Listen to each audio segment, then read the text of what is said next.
Zen Stories for a Quiet Mind, Part 1. Soft ambient music fades in. The sound of wind through pine trees, slow temple bells, and a single bamboo flute. Tonight you'll hear stories that have traveled quietly through centuries. Stories whispered between monks under candlelight, shared by teachers to students not as lessons to memorize, but as mirrors that show us how to see clearly. Each story points toward a simple truth. Peace is not something we build or maintain through effort. Peace arises naturally when we stop disturbing what is already calm within us. Before we begin, take a deep breath. Feel the air move through your body, effortless, steady. Let the shoulders soften. Let the muscles in your face release their quiet tension. Allow yourself to arrive here. Not as someone trying to learn, but simply as someone listening. You don't need to remember anything tonight. There is nothing to achieve, nowhere to go. These stories will work inside you in their own way, like water seeping into dry ground. Now let us begin. The wisdom of not knowing. There is an ancient teaching in Zen that sounds paradoxical at first. True wisdom comes from not knowing. We spend our lives chasing understanding, collecting facts, opinions, and beliefs, convinced that knowledge will save us. We fill our minds like rooms packed with furniture until there is barely space to move. But Zen whispers something radical. Sometimes what you think you know keeps you from truly seeing. When we cling to knowledge, our minds become narrow. We look at the world and see only what fits our ideas. We listen to others but hear only what confirms what we already believe. We stop meeting life directly because we are too busy comparing it to our expectations. Not knowing is not ignorance. It is a deep openness, a mind unburdened by assumptions, ready to see the world as it is, fresh and alive in every moment. When we rest in not knowing, we discover a quiet humility, and in that humility, wisdom appears on its own. The Scholar and the Farmer. In a wide valley surrounded by rice fields and distant hills, there lived two men whose lives could not have been more different. The first was Hayato, a young man educated in the capital. He had studied modern agriculture, soil chemistry, and crop management. He could calculate nitrogen levels and water ratios with precision. To him, farming was a science of formulas and every field a puzzle to be solved. The second man was Dai, an old farmer whose knowledge came from decades of practice. He couldn't read the textbooks or the research papers, but he knew the soil as one knows an old friend. By touch, by smell, by the way it responded to sun and rain. When Hayato returned to his home village, he was eager to share what he had learned. He walked through the fields, correcting others, explaining how modern methods would double their harvests. He spoke with certainty, the kind that comes from having read the right books. One morning, Hayato stopped by Dai's small field. The old man was working quietly, his feet bare in the wet soil, planting young rice shoots one by one. Hayato watched for a while and then said, "Uncle Dai, you're not preparing the soil correctly. You should mix in this fertilizer to increase nitrogen content. It's been proven to produce better yields." Dai paused, looked up, and smiled. "What do you think this soil needs?" he asked. "I just told you," Hayato said confidently. "The nitrogen levels must reach 14 parts per thousand, and the pH should be between 6 and 7. That's the scientific standard." The old man nodded, then crouched down. He scooped a handful of soil, pressed it gently between his fingers, brought it to his nose, and even tasted a small bit. "This soil," he said softly, "is not the soil in your professor's book. This soil remembers last winter's frost and the flood from the stream. It holds water differently because of the clay that settled here. It is alive in its own way. Science is universal," Hayato said a little impatiently. "It applies everywhere." "Maybe so," Dai replied. "But I only know this piece of earth, and even this I do not know completely. Each season teaches me something new." Hayato walked away, frustrated. He thought the old man's ignorance was a tragedy. But that spring his own fields did not thrive. The rice grew weak and yellow despite the perfect measurements. He checked his charts and formulas again and again. Everything was correct, and yet something was wrong. Meanwhile, Dai's small patch glowed with health. Green, strong, alive. Finally, Hayato went to him and said, "I don't understand. I followed every instruction, but my rice is failing. What did you do differently?" The old man smiled, motioned for him to sit by the edge of the field. "When you worked your soil," he asked, "what did you notice?" "I measured the acid levels and calculated the nitrogen," Hayato replied. "Yes," Dai said, "but what did you notice? How did the soil feel? How did it smell after the rain? How did the water move through it? Did you see the patches where the clay holds more moisture?" Hayato lowered his head. He hadn't noticed any of those things. He had treated the field as a formula, not a living system. "And the problem with knowing too much," Dai said quietly, "is that you stop seeing what's here. You see only what your mind expects. You think the soil should behave a certain way because a book told you so, and you miss what the soil is actually saying." From that day, Hayato followed Dai's example. He spent hours kneeling in the dirt, feeling, smelling, observing. He began to understand the subtle ways that water pooled or drained, how color changed when the earth was tired, how wind shifted the soil's scent before a storm. By the end of the season, his fields had transformed. His knowledge no longer ruled him. It guided him lightly, like a gentle hand on the shoulder. When younger students from the agricultural school visited him, Hayato would say, "Everything I learned in school is valuable, but the most important thing I learned afterward is this: stay curious, stay humble. Don't let what you know blind you to what you see." The philosopher who forgot how to sit. There once lived a philosopher named Masao, a brilliant man who had written 17 books on Buddhism and enlightenment. He could quote the ancient masters from memory. His lectures drew crowds of students eager to learn the path to awakening. But for all his knowledge, Masao rarely meditated. He was too busy writing about meditation. One year, he was invited to speak at a remote mountain temple. He traveled for days through mist and forest until he reached a small monastery perched on the edge of a cliff. The monks welcomed him kindly and offered him a simple room.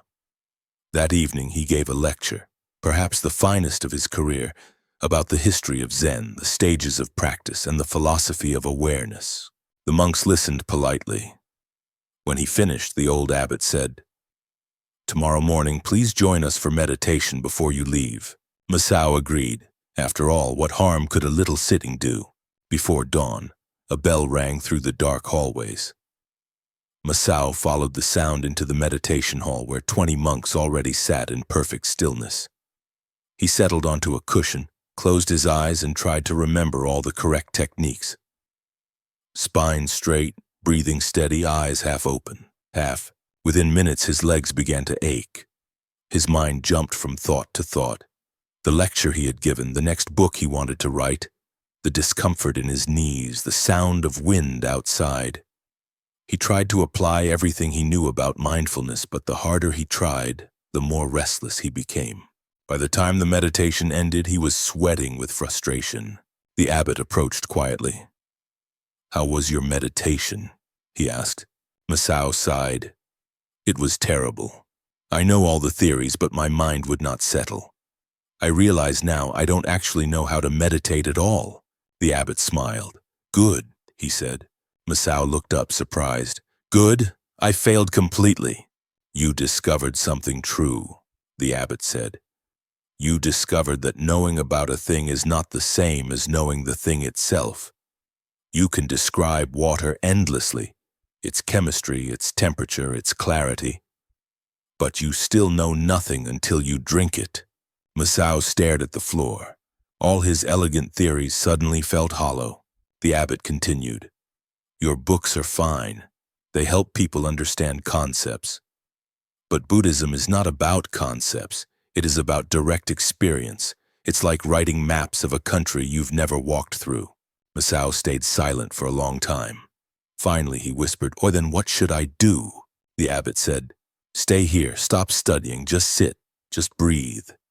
When the mind wanders, come back to the breath. Don't analyze, don't measure, don't compare, just be here. For the first time in years, Masao stopped teaching and started practicing. At first, it was unbearable. His thoughts screamed for attention. He wanted to understand what was happening, to categorize every feeling.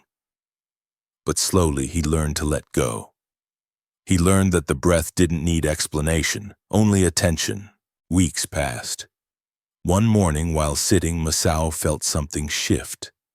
Not a mystical vision, not a sudden enlightenment, just a deep stillness like the sound of a bell fading into silence. He realized that peace was not something to gain. It was what remained when the noise of striving stopped. When he finally left the temple, his teachings had changed. He still lectured, but he spoke simply now. When students asked complex questions, he often said, "I don't know." But let's sit with the question together. His humility made his teaching more powerful than ever. Years later, his final book was titled What I Don't Know About Buddhism. It contained more questions than answers. It became his most beloved work. In the introduction, he wrote, "For years I believed understanding was the path to awakening. But real understanding began only when I admitted that I did not know. Not knowing opened the door to experience, and experience revealed that there was never a door to begin with. The teaching of not knowing is not a call to abandon learning. It is an invitation to hold knowledge lightly. When we cling to it, we close the mind. When we relax our grip, the mind becomes spacious, alive, curious. That spaciousness is wisdom itself. It is the ground from which real peace grows. Take a slow, easy breath. Notice how it feels to let go of needing to understand. Just breathe. Just sit in not knowing. There is no danger here, only freedom. The music fades softly into a soundscape of flowing water and evening wind. Zen Stories for a Quiet Mind. Part 2. A soft wind rustles through bamboo. A bell chimes twice, distant and clear. The Gateless Gate. In Zen, there is a saying that sounds like a riddle. The Great Way has no gate, yet thousands pass through it. At first it seems absurd. How can one pass through a gate that does not exist? But the meaning is simple. We imagine barriers between ourselves and peace. We dream of enlightenment as something far away, something to reach after long struggle. Yet the truth is nearer than breath. There is no gate because there is no outside. We were never separate from what we seek. The Seeker of the Temple. Long ago, in a northern province where mist hung low across the valleys, a monk named Xuan heard rumors of a hidden monastery called the Temple of Direct Seeing. Stories said that those who found it awakened instantly. No long training, no painful austerity. Just a single look into one's true nature. Xuan's heart burned with desire. He had practiced meditation for years but still felt restless, certain that some greater understanding waited elsewhere. So he went to his teacher and bowed deeply. "Master," he said, "I must search for the Temple of Direct Seeing. Please bless my journey." The teacher smiled, eyes half closed. "If you feel you must search, then search," he said. "I cannot forbid you from leaving, and I will not stop you from returning." With that, Xuan set out toward the mountains. He carried only a small bag, a robe, and a walking staff. He traveled from village to village, asking every farmer and traveler, "Do you know of the Temple of Direct Seeing?" No one had heard of it. An old potter told him, "There are many temples beyond the western ridge. Perhaps it lies among them." A merchant said, "I've heard of a wise hermit who lives east of the river. If anyone knows, he will." Each answer pointed somewhere else, always a little farther, a little higher. Xuan walked for months. He crossed rivers, climbed peaks, slept beneath stars. Everywhere he went, he was told, "Just beyond that valley. A few days further north, past the next forest." His sandals wore thin. His robe grew patched and faded. Yet his determination only deepened. He was certain that once he found the temple, the questions that haunted him would vanish. One evening, as the sun bled gold across the mountains, Xuan realized the landscape looked strangely familiar. The bend of the river, the crooked pine on the cliff, the narrow bridge across the stream. He had seen them all before. A wave of confusion rose within him. As darkness fell, he followed the path downhill and suddenly stood before a wooden gate he recognized. It was the entrance to his own monastery, the very place he had left a year earlier. He sank to the ground, exhausted. "All that effort," he whispered, "and I've gone in a circle." At that moment, his teacher appeared, carrying a lantern that glowed softly in the dusk. The old man sat beside him without speaking. They watched the fireflies drift through the warm air. Finally, the teacher said, "Tell me, Xuan, what did you see on your journey?" Xuan hesitated, then began to speak. The snow peaks he had climbed, the strangers who had fed him, the storms he had endured, the beauty of dawn on distant ridges. As he spoke, something shifted in his tone. His frustration softened into wonder. The journey, though aimless, had been full of life. When he finished, the teacher asked quietly, "And what is the name of our monastery?" Xuan blinked. "Jiki Shoji," he said, "the temple of direct seeing." The teacher's eyes sparkled. "Then tell me, traveler, where is the temple you sought?" Understanding dawned like light breaking over the hills. The temple he had spent a year searching for was the very place he had left behind. He had been standing at its gate all along, too eager to believe the treasure lay elsewhere. The teacher rose and gestured toward the entrance. "This gate," he said, "has never been locked. You could not pass through it until you understood that there was nowhere else to go." Xuan bowed, tears mixing with laughter. He saw at last that the path to awakening was not a road that led away from life, but a turning of attention back to what had always been here. That night, as he stepped through the familiar gate, the world looked entirely new. The monk who looked for a key. In another time, another mountain range, a young monk named Renzin climbed toward a monastery renowned for its strict discipline. After days of walking, he reached its massive wooden gate, carved with dragons and clouds. It was closed, bound with heavy iron locks. A sign beside it read, "Enter when you find the key." Renzin assumed this was a test. He searched the ground around the gate, looked under stones, inside cracks, behind the sign itself. Nothing. Perhaps, he thought, the key was hidden nearby. He searched the cliffs, the streams, the forest below. Days passed, then weeks. He climbed peaks, spoke to villagers, even fasted to purify his mind, hoping insight would reveal the key. Still nothing. At last, weary and thin, he sat down beside the road. For the first time in months, he simply stopped searching. As he rested, his gaze wandered along the wall that stretched from either side of the gate. It curved around the hillside, and far to the left, it ended. Just ended. Beyond that gap lay the open grounds of the monastery. Renzin blinked in disbelief. He stood, walked along the wall, and stepped through the opening. No resistance, no barrier. Inside, the monastery stood quiet, empty. In the abbot's quarters lay a single envelope addressed, "To the one who enters." Renzin opened it. The note read, "Welcome. You have passed through the Gateless gate. The gate was never locked, the wall never enclosed. You could have walked around it at any moment, but you were too convinced it was closed. The gate represents the barriers you imagine between yourself and freedom. You seek keys, methods, and teachers, yet the door was open from the beginning. Stay if you wish, leave if you wish. Wherever you go, remember, you are already inside." Renzin sat for a long time in the silent hall. He laughed softly, then wept. All his effort, all his striving, and the obstacle had never existed. He remained there for a year, not to search, but to live simply. He tended the garden, swept the floors, meditated without goal or expectation. The peace he found was effortless, like water settling naturally into a still pond. When travelers later asked about the key to enlightenment, Renzin would smile and say, There is no key because there is no lock.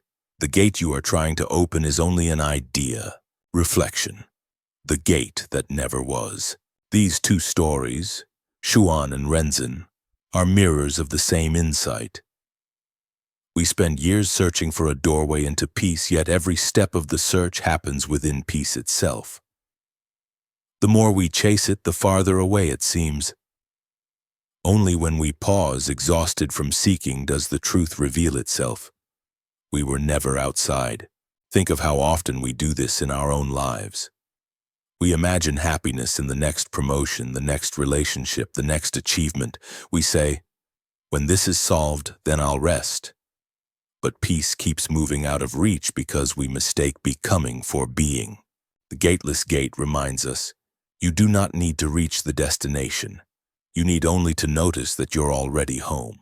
Guided reflection. Take a slow breath in. Let it travel down into your belly. Exhale gently. Feel the air move through you as if the whole universe were breathing. For a moment, drop every plan, every problem, every what next. Ask yourself softly, if there were no gate to pass through, no better place to reach, what would peace feel like right now? Notice that the answer is not far away. It's in the quiet rhythm of your breath, in the way your body rests upon the earth. This is the Gateless Gate, the realization that nothing needs to change for this moment to be complete. A third story, The Painter and the Empty Frame, new content inspired by Zen parables. In a coastal town famous for its artisans, there lived a painter named Minao. He spent decades perfecting his technique, studying composition, perspective, and the delicate use of ink. His paintings of mountains and rivers were admired by nobles and monks alike. Yet one day he found himself dissatisfied. Each new painting seemed to echo the last. He felt trapped inside his own mastery. I have learned everything, he said, and yet I no longer see. So he traveled inland to visit a Zen teacher known for unconventional methods. When he arrived, he bowed and said, Master, I wish to see the world anew. My skill has become a prison. Teach me to be free. The teacher handed him a blank frame and said, Hang this on your wall. Do not paint until you truly see what belongs within it. Minao returned home puzzled. Days passed, then weeks. Each time he looked at the empty frame, he felt a tug to fill it with something. A waterfall, a temple, a landscape. But every idea felt stale. Frustrated, he went for a walk. A storm had just ended and puddles mirrored the sky. Children were playing with paper boats, laughing as they chased them downstream. For a moment, Minao forgot himself. He simply watched. Water, laughter, light, movement, nothing to capture, nothing to own. When he returned to his studio, he realized that the frame no longer felt empty. It held everything he had seen, everything that could not be painted. He dipped his brush in ink and began to paint not the scene, but the feeling of seeing itself.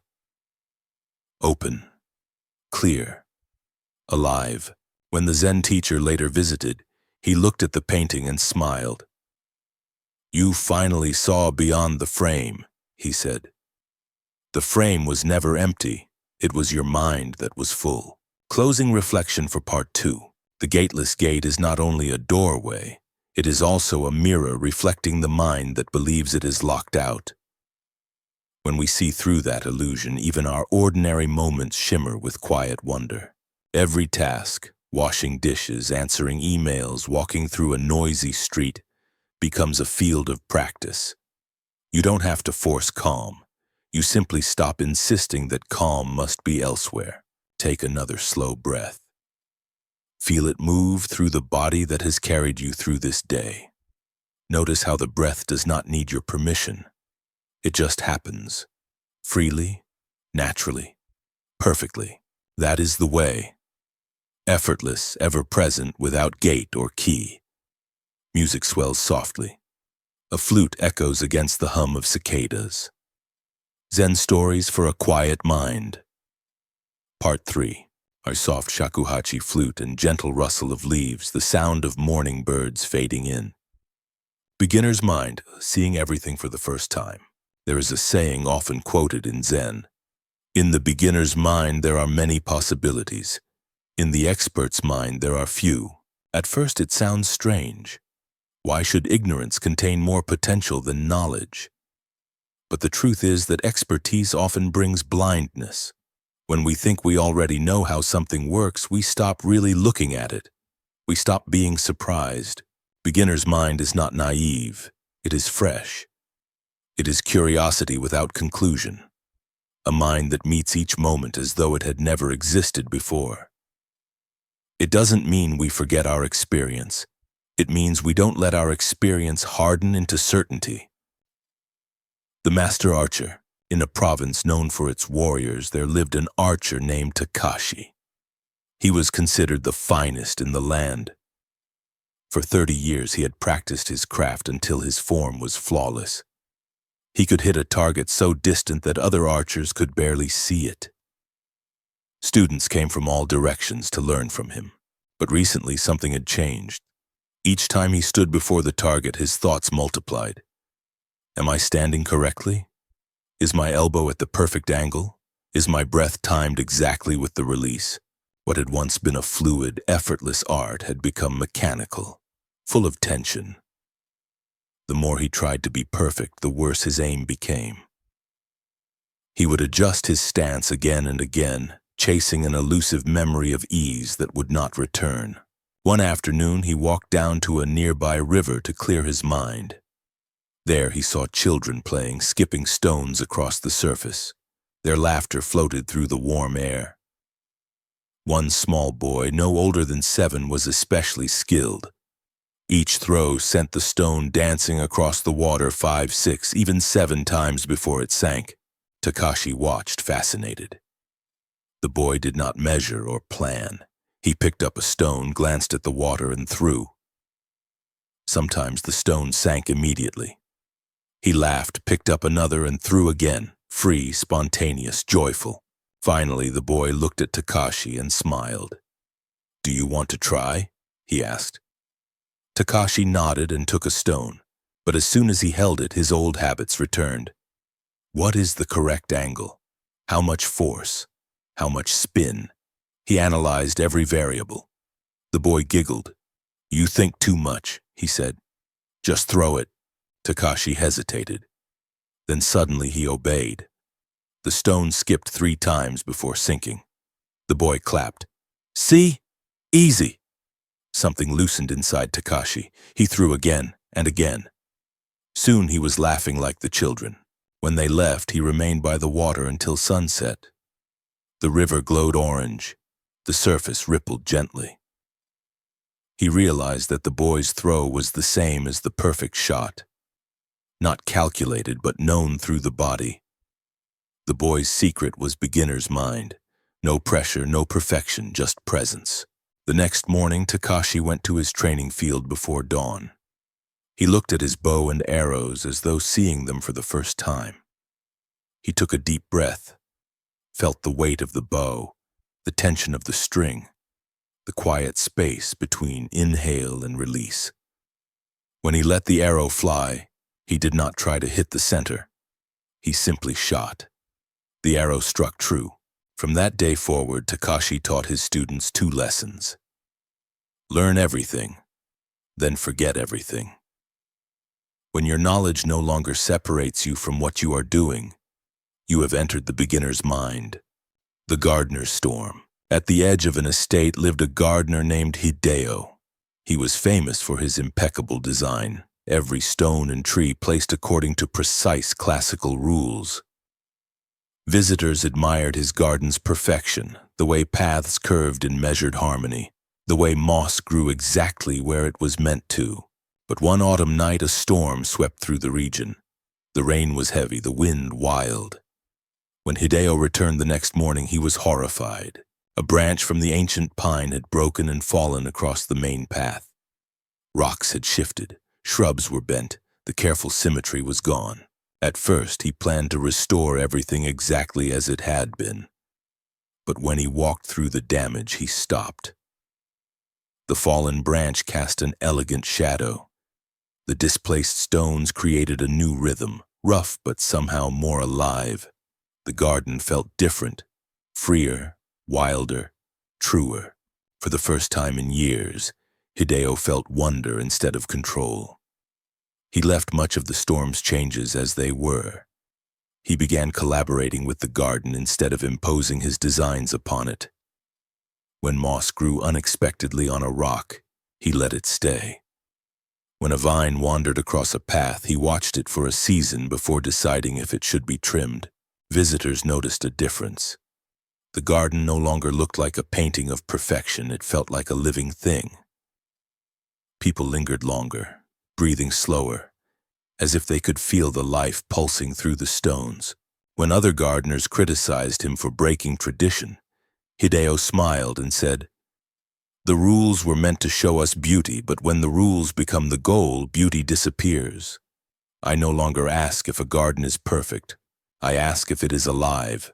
He had rediscovered the beginner's mind, not through learning something new, but through allowing nature to surprise him again. The musician's silence, new story, expanded creative content. In a small temple overlooking a valley, there lived a musician monk named Rinsho. He played the shakuhachi flute every evening during meditation.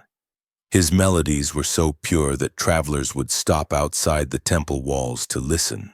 But after many years, his playing grew predictable. He knew every song, every note. The beauty was still there, but the aliveness was gone. He played skillfully, but not freshly. One day, while walking through the forest, he came upon a broken branch hanging loosely in the wind. Each gust made it creak, producing a sound that changed with every breath of air. Sometimes sharp, sometimes soft, sometimes still. He stood listening for a long time. Something about the wildness of that sound touched him more deeply than all his compositions. The next night, during meditation, Rinsho lifted his flute and didn't play. He simply breathed through it, letting random tones rise and fade like the wind through that broken branch. The monks were startled. Some thought he had forgotten the melody, but as the sound filled the hall, something shifted. It felt alive. After that, Rinsho's music changed forever. He no longer performed, he listened. He said, "The flute plays me now." He had entered beginner's mind, where control gives way to participation and art becomes listening rather than doing. Reflections on beginner's mind. All three, the archer, the gardener, the musician, show the same truth. Expertise can become a cage if we forget how to be surprised. Beginner's mind doesn't reject knowledge. It just refuses to be trapped by it. It is the clear space before the mind says, "I know." It is the openness that allows life to reveal itself anew. When you see a sunrise and think, "I've seen this 1,000 times," you miss it. When you see it as though for the first time, you realize you've never truly seen it before. Guided reflection. Take a breath. Slow and unhurried. Notice the simple miracle of air entering and leaving. Even breathing can become dull when we think we know it. But when we meet it freshly, it's astonishing. The rise and fall, the rhythm that has carried you through every moment of your life. Can you look at your breath now with the same wonder as a child watching a cloud? Can you see your thoughts not as facts, but as passing patterns? Beginner's mind is not a technique. It is a way of being. It's what happens when you stop assuming and start noticing. The Carpenter and the Knot, Original Creative Edition. A carpenter named Jun was famous for crafting perfect beams. Each piece of wood he shaped fit flawlessly into the next. He could look at a tree and know exactly where to cut. People called him a master. One morning, he was working on a large beam for a temple roof. Halfway through, his chisel struck a knot, a dense, twisted grain that resisted every cut. He tried again and again, growing angry at the imperfection. Finally, in frustration, he threw down his tools. The temple's old abbot, who had been watching quietly, approached. "Why are you angry?" he asked. This wood refuses to cooperate, Jun replied. The abbot touched the knot gently. This knot, he said, is the heart of the tree. Every storm, every year of growth, it held the branches together. You are not fighting imperfection. You are meeting its strength. Jun stared at the knot. He had seen hundreds of them before, but never like this. He adjusted his tools, working with the grain instead of against it. Slowly, the knot became the center of a graceful curve. When the beam was finished, the knot was not hidden. It was the most beautiful part. From that day, Jun taught his apprentices. Beginner's mind is not blind. It sees everything, even the flaws, especially the flaws, as part of the whole. Practical wisdom, living beginner's mind. Beginner's mind is not only for artists or monks, it's for everyday life, for how we speak, how we listen, how we love. When you talk with someone, can you listen as though you've never heard their story before? When you walk through your home, can you notice light falling on the floor as though you've never seen it? When you eat, can you taste without rushing to the next bite? Beginner's mind is the key to aliveness. Without it, life becomes a repetition of habits. With it, every day is new. Guided moment. Pause now. Let your shoulders drop. Notice the sounds around you. Maybe faint music, maybe silence, maybe the hum of your own breath. Each sound arrives only once. You will never hear this exact moment again. This is the gift of beginner's mind, to see, hear, and feel what is actually here before the mind covers it with labels. When we live this way, the ordinary world glows with quiet wonder. We become students of the present moment, and the present moment becomes our greatest teacher. Closing thoughts. In Zen, to awaken is not to reach some distant enlightenment. It is to remember what we already know deep within, that life right now is whole. Beginner's mind is the mind of awakening. Open, curious, ready to see what has always been here. It's the child's gaze before the world becomes familiar, the musician's silence before the first note, the craftsman's humility before the first cut. Each of us carries that freshness inside. It waits beneath our layers of certainty, ready to rise the moment we stop pretending to know. Take one more breath. Let the air move through you freely. Let go of all effort to fix or change this moment. Just feel it. New, alive, enough. This is beginner's mind. And in this simple, quiet awareness, peace unfolds by itself. Music fades. A single soft bell, followed by silence. Zen Stories for a Quiet Mind.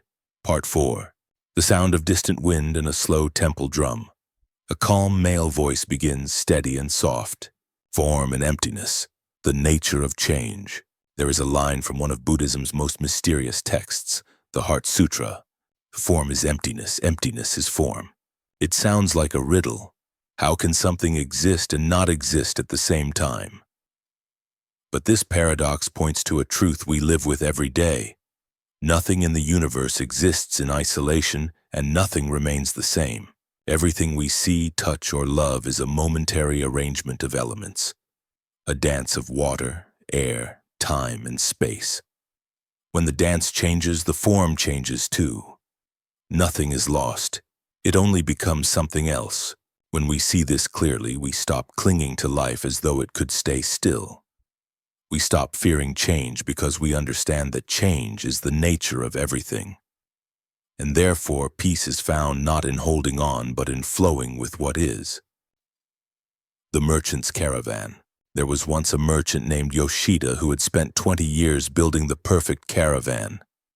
He traded silk and tea between cities, leading mules and horses across treacherous mountain roads. He knew every animal by name, every basket, every rope, every sound of hoof and bell. The caravan was his pride, his identity, his life's work. People admired his precision, the way his animals walked in rhythm, how the goods were arranged like poetry in motion. But one summer, while crossing a narrow pass, a violent storm descended. Thunder crashed, the ground turned to mud. The lead mule panicked and chaos rippled through the line. Ropes snapped. Loads tumbled down the cliffside. When the storm cleared, half the caravan was gone. Yoshida sat beside the wreckage in despair. His careful order was destroyed, the caravan he had built for decades, gone in a single afternoon. He limped to the nearest town, feeling hollow and old. "I have lost everything," he told a tea merchant named Fumiko, who offered him food and a place to rest. Fumiko listened quietly, then asked, "Tell me, the caravan you lost, was it the same one you had when you began 20 years ago?" "Of course," Yoshida said. "It was my caravan." She smiled gently. "I mean, the same animals, the same ropes?" He frowned. "No, of course not. Animals grow old and die. Equipment wears out. I replaced them all over time." "Then," she said, "the caravan you mourn never truly existed. It was always changing piece by piece. What you loved was not a fixed thing. You loved the act of traveling, the rhythm of the road, the way all those parts came together for a while. You haven't lost that. It lives in you still." Her words sank into Yoshida's heart like rain into dry soil. He began to see his loss differently. The caravan had always been a living process, a pattern that shifted every day. The storm had not destroyed it. It had simply changed the pattern once more. He built again, slowly, with what remained. And as he worked, he whispered to himself, "Form is emptiness, emptiness is form." Years later, when asked how long he had been a merchant, he would smile and say, "I have been building this caravan all my life, and I rebuild it every single day." The weaver and the silk. In a small town by the river, there lived a weaver named Osamu. His cloth was unlike any other. Colors blended like morning mist. Patterns shimmered as though alive. People said the fabric carried the spirit of wind and water. One day, a Zen monk visited his shop. After watching Osamu work for several hours, the monk asked, "When does the cloth begin to exist?" Osamu laughed. "When it's finished, of course. When the last thread is woven and cut from the loom." The monk smiled. "Show me the threads you use." Osamu handed him spools of silk in many colors. "Are these the cloth?" the monk asked. "No, they're just threads." "Where did they come from?" "From silkworms," Osamu said. "And the worms?" "They eat mulberry leaves." "And the leaves?" "They grow from trees, which need soil, sunlight, rain." The monk nodded. "Then tell me, where does the cloth truly begin?" Osamu paused. He followed the monk's chain of thought backward. From cloth to thread, from thread to worm, from worm to leaf, from leaf to rain, from rain to cloud, from cloud to sea. He realized there was no point where the cloth began and no point where it ended. Everything was woven together: silk, worm, tree, water, sunlight, and time. The monk said, "Your cloth is not a thing. It is a relationship. Form is emptiness, because it depends on everything else. And emptiness is form, because the whole universe appears here in this single fabric." Osamu looked at the shimmering weave before him and saw it differently. It was not just cloth. It was the world made visible. The pot and the space within, new story inspired by Zen koans. A potter once showed his apprentice a row of newly fired jars. "Which part," he asked, "makes the pot useful? The clay or the space inside it?" The apprentice pointed to the clay. "Without the clay, there is no pot." The potter nodded, then said, "True. But without the empty space, what would you fill with water or grain or light?" He lifted one jar to the sun. "Form is the shape. Emptiness is the function. Together they make completeness. When we cling to form, we become heavy like clay without space. When we cling to emptiness, we lose the world entirely. But when we see that form is emptiness and emptiness is form, we live in harmony with both. The pot holds the sky. The sky holds the pot. They have never been apart." The forest of change, new creative parable.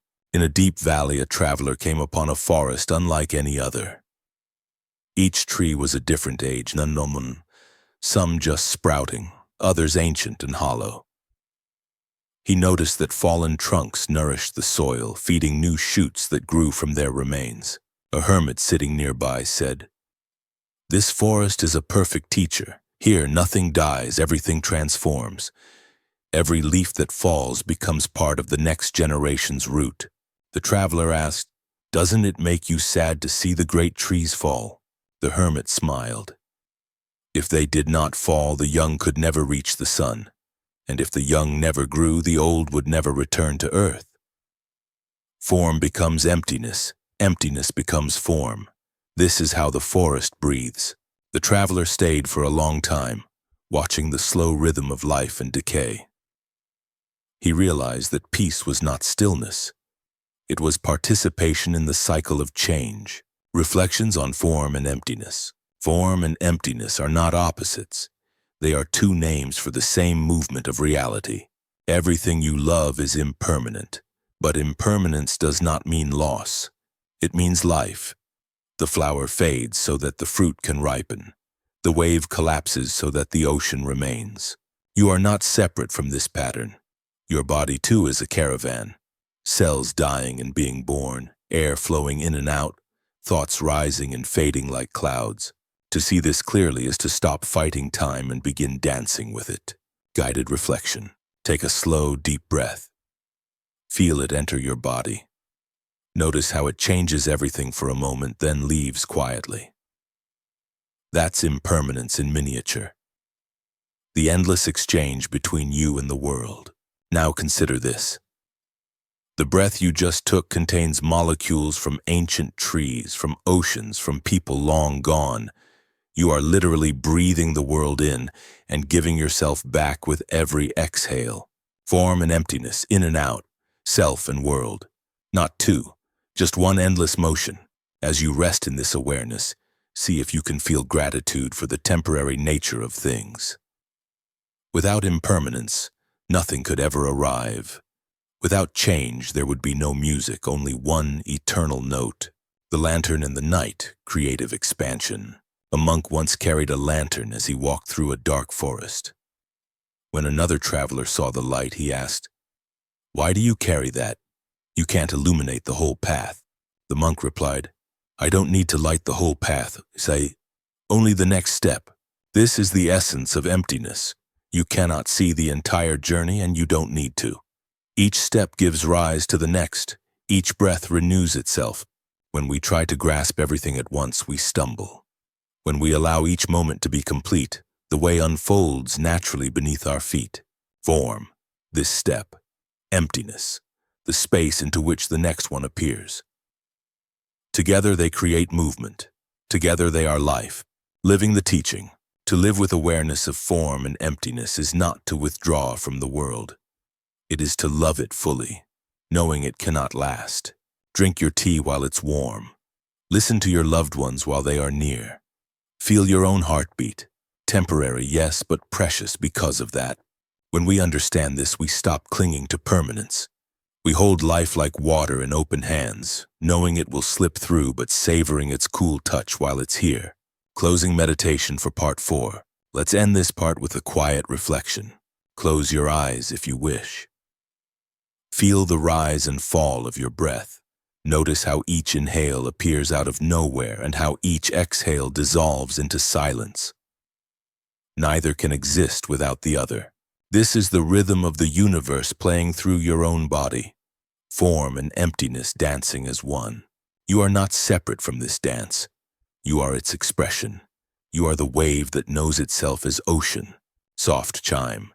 The music fades into a low hum, like wind moving through trees.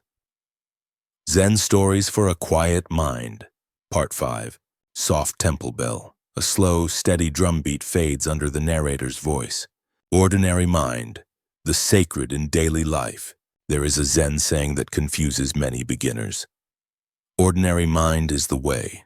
It means that awakening isn't found in extraordinary visions or secret states. It is found right here, in sweeping a floor, washing a bowl, tying your shoes, greeting a friend. The ordinary, when seen clearly, is already complete. We spend much of life waiting for special moments. believing enlightenment will arrive like lightning from the sky. But the lightning is already flashing through every small act of attention. The way is not somewhere else. It is the path beneath your feet. The young monk who hated sweeping. In a mountain monastery, a young monk named Tenzo burned with ambition. He dreamed of the great awakening described in the sutras. Every meditation period he sat fiercely upright, determined to break through the veil of ignorance. Between sessions, however, he dreaded his assigned chore, sweeping. Each morning he rushed through the task, pushing dust from one corner to another, his mind racing ahead to the next chance for real practice. The broom scratched, he sighed. The work felt meaningless. One day he noticed the senior monk Goro sweeping the courtyard. The old man moved slowly, deliberately, as though each motion contained its own completion. The bristles whispered across the stone. Sunlight caught the dust like gold. Tenzo watched, half irritated, half entranced. Finally he asked, "Uncle Goro, why are you so slow? If you finish quickly, you could return to meditation." Goro smiled. "What makes you think I ever left meditation?" He handed Tenzo the broom. "Show me how you sweep." Tenzo attacked the ground as usual, quick strokes, impatient. Goro waited a moment, then said softly, "Your body sweeps, but your mind is elsewhere. You are missing your own life." He took back the broom. "When I sweep," he said, "I just sweep. I feel the weight of the handle, hear the sound of the bristles, see the clean path appear. Nothing is missing, nothing extra. This is the way." That evening, Tenzo tried again. He slowed down, breathed, watched the dust gather. Something unexpected happened. The restless chatter in his head grew quiet. For the first time, sweeping felt peaceful. The courtyard shone, and so did his mind. From that day forward, Tenzo understood. There is no difference between meditation and sweeping when the heart is fully present. The hermit who returned to noise. A monk named Eshin once retreated into a cave to meditate for 3 years in silence. There he achieved profound calm. He could sit for hours without thought, listening to the echo of dripping water. When his retreat ended, he descended the mountain, confident that nothing could disturb his peace. But in the first village he entered, children shouted, carts rattled, people argued. Within an hour, his serenity was gone. Anger and irritation flooded back. He hurried to his old teacher Ryanen and confessed, "Master, I spent 3 years cultivating stillness, and I lost it in 1 day. Have I failed?" Ryanen smiled. "You grew a delicate plant in a greenhouse. Now it must survive the weather." He led Eshin through the monastery kitchen where monks were chopping vegetables, talking, laughing, spilling water, cleaning up again. "Look," he said, "they are all practicing. Peace that survives only in silence is not real peace. The true test is to remain centered amid noise, to stay awake in the marketplace." Eshin bowed deeply. He realized that enlightenment was not escape from life, but intimate participation in it. From then on, he practiced in the kitchen, learning to breathe between laughter and clatter, discovering stillness that moved with the motion of the world. The stonecutter in the sky, new story. A stonecutter named Aaron worked beside a mountain road, chipping blocks for temples and bridges. Each strike of his hammer sent sparks through the sunlight. But he envied everyone. The merchants who bought his stones, the monks who seemed serene, even the clouds drifting free above his head. One day he cried out, "I wish I were a cloud." To his astonishment, the mountain wind whispered, "So be it." He rose into the sky, light and free, until a storm scattered him apart. "I wish I were the wind," he shouted, and he became wind, rushing through valleys, moving oceans, until he struck the side of a mountain and stopped. "I wish I were that mountain," he said. And suddenly he was rock, vast and immovable, until he felt a small tapping sound at his side. It was a stonecutter hammering away, Aaron laughed, realizing he had always been what he sought. The power he admired in others was already present in the ordinary rhythm of his own hands. From that day he worked without envy. Each strike of the hammer rang like a bell of awareness. The taste of tea. A famous Zen master once asked his student, "While drinking tea, where is your mind?" The student replied, "On the flavor." The master said, "Then you miss the warmth." The next day the student said, "On the warmth." The master said, "Then you miss the taste." Finally, after many attempts, the student said, "My mind is nowhere. I simply drink." The master smiled. "Good. Now you can truly taste tea. To be completely present even in a single sip is to meet life directly. Nothing mystical. Only this. Water, leaves, breath, awareness. Reflections on ordinary mind. Ordinary mind is not dullness. It is the state of deep engagement where nothing needs to be labeled spiritual or mundane. When we divide life into sacred and ordinary, we miss the sacredness of the ordinary itself. The dishes in your sink, the hum of a refrigerator, the feeling of fabric on skin on each is a doorway. Zen asks, can you see that there is no moment outside the way? Peace is not found by escaping reality, but by surrendering completely to reality as it is.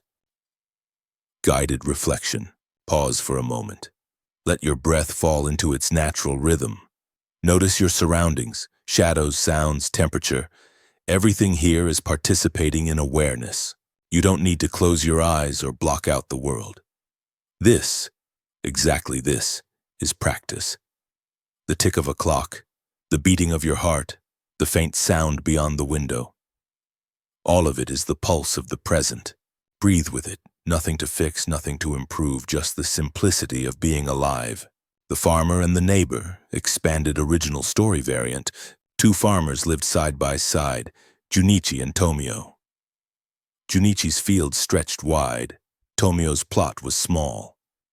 Junichi worried constantly about yield, weather, pests. Tomio worked quietly, humming as he planted. A traveling monk stopped at their shrine one evening. Both men offered him food, Junichi fine rice cakes, Tomio a bowl of plain rice and clear water. The monk accepted both with equal gratitude. When they spoke of their lives, Junichi listed his troubles. Lazy workers, broken tools, the need to buy more land. Tomio simply said, I work my field, eat my rice, and rest. The monk smiled. Junichi, you see what's missing. Tomio, you see what's here. The difference between poverty and wealth is a matter of attention.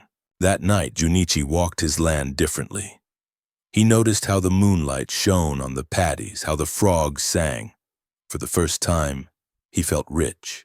Everyday practice. When you wash your hands, feel the water completely. When you walk, notice each step as a conversation with the ground. When you speak, let each word arise from silence and return to silence. This is not a technique, but a way of living awake. Ordinary mind turns every action into practice. Cooking becomes gratitude.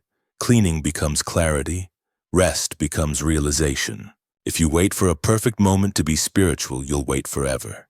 The perfect moment is always this one. Guided exercise, being where you are. Right now, wherever you're listening, look around gently. Notice 3 things you can see, 2 things you can touch, 1 thing you can hear. That's all. This simple awareness grounds you in the present. Ordinary mind doesn't seek escape. It discovers wonder in the immediate. The shoemaker's lesson, new parable. In a crowded city, a shoemaker named Rami worked from dawn to dusk repairing sandals. One day a monk entered his shop and watched silently as Rami stitched a broken strap. Finally the monk said, Your work is noisy. How can you meditate? Rami didn't look up. Every stitch is a breath, he said, and when the needle goes in, I breathe in. When it comes out, I breathe out. The shoes are finished. My mind is quiet. The monk bowed. In that humble shop, he had seen a truth greater than any sermon. Practical wisdom, carrying stillness into activity. Start small. Pick one daily task. Washing, driving, walking. Do it with full attention. Notice transitions. Between emails, breaths, or steps, there is a moment of stillness. Let it expand. Simplify intention. Whatever you do, just do that. Not this and something else. Trust ordinary life. It contains everything needed for awakening. Closing meditation for part 5. Take one last deep breath. Let the exhale fall like water over stones. Feel your hands, warm, alive. Feel the heartbeat that has worked quietly all this time. This body, this breath, this simple awareness. Nothing missing. The way is not hidden in mountains or scriptures. It is present when you open a door, when you tie a rope, when you look up at the night sky and simply see. Ordinary mind is the sacred in motion. Every breath is a temple bell. Soft bell, fade to silence. Zen stories for a quiet mind. Part 6. Soft evening wind. A single flute note holds and fades into silence. Just this. The freedom of being here now. Zen has a teaching so short that people often overlook its depth. It says only, just this breath, just this sound, just this life exactly as it is. Not this plus understanding, not this made better, not this improved by tomorrow. When the mind stops reaching for a different moment, the one that is already here shines with quiet perfection. We spend our days chasing the next thing, the next success, the next experience, the next peace. But the search itself hides what we are seeking. The destination is never elsewhere. It is the ground beneath your feet right now. The merchant in the rain. A merchant named Saburo spent his life on the road, buying and selling goods between distant cities. He was successful, respected, and perpetually restless. Every deal completed only revealed another to pursue. He told himself, "When I make enough money, then I'll rest." But enough always moved a little further away. One afternoon, while crossing a mountain pass, a sudden storm broke. Rain lashed the path. Thunder rolled. Saburo ran for cover and found a small roadside shrine. He ducked under the roof, dripping and angry, calculating how much the delay would cost him. Minutes passed, then an hour. The storm refused to end. At first he fidgeted, tapping his foot, muttering about lost time. Then something subtle changed. He noticed the sound of rain striking the tiles, thousands of drops forming a rhythm that had no beginning or end. He watched a single droplet swell on the edge of the roof, grow heavy, fall, and vanish. He followed the next and the next. For the first time in years, he wasn't planning anything. He was simply there, breathing, watching, listening. When the rain stopped, the air was bright and cool. Saburo stepped back onto the path, but his mind was lighter than before. The world felt astonishingly alive. He realized that contentment had never been waiting in the next town. It had been hiding in this ordinary moment, overlooked because he was always somewhere else in his thoughts. The fisherman in the perfect boat. On the coast lived a fisherman named Hideki. He owned a sturdy boat built by his late father, and it had served him faithfully for years. But he dreamed of something better. A legendary craftsman rumored to build boats so perfect they almost sailed themselves. Hideki left home to find this master. He searched every harbor, asking sailors and shipwrights for clues. Some said the master lived far north, others far south. The more he searched, the farther he wandered. Years passed. His money ran out. His body grew lean. Finally defeated, he returned home. At dawn, he walked to the dock, half expecting his old boat to have rotted away. Instead, it gleamed softly in the light.